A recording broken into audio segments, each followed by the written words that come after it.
Hi, this is Dan for Tech Digest and Shiny, and I'm here today at the Canon event of their launch of their compact cameras.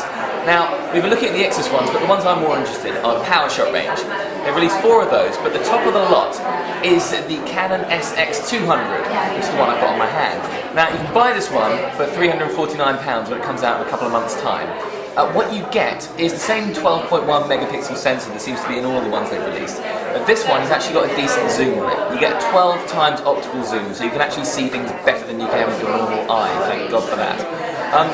What's also good about it is you get 720p HD recording as well, which is quite tasty. Plus, the bit that I'm interested in is that it's fully manual as well. Now, when this is fully manual, I mean you can change the aperture and the shutter speed. So as long as you're happy with that, you can actually play around with it on this camera. What I don't like is the way the flash pops up as soon as you press the on button.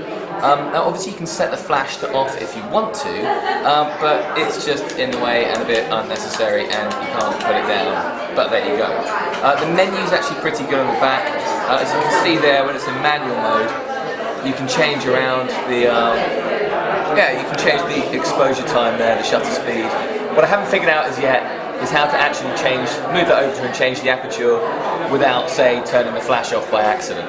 Apart from that, it seems like a pretty good device. Not as satisfyingly beautiful as some of the high-end other compacts out there. But, you know, if you're going to get a Powershot, hardware-wise, this wouldn't be a mistake. Let's put it that way. The other one I've got here is the other more interesting one in the range. This is the Powershot D10 with the funny straps around it, which might suggest to you that it's rugged, which indeed it is.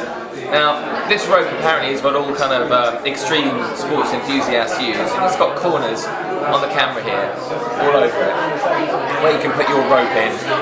So if you're climbing or something, and it's over your shoulder, and it's there when you want it. But the more interesting thing about this one is the fact that it's hard as nails. It's shockproof up to 1.22 meters, which isn't perhaps the most amount of distance, but hand height it'll certainly survive the fall. It can survive the cold up to -10 degrees, and it's also good for being waterproof up to 10 meters as well. It doesn't do HD video, but it does have a 12.1 megapixel sensor and a 3 times zoom.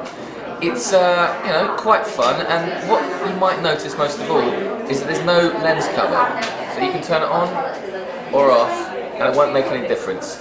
That's because most of the outside is just a housing, and you can really attack this thing without any problems. I mean, if you just got a big stone and really gash it, then you'd probably destroy it, but otherwise you're not really going to ruin the lens. So rugged use is a pretty good one here. It's £379, so you are paying for it, and it is out in a couple of months.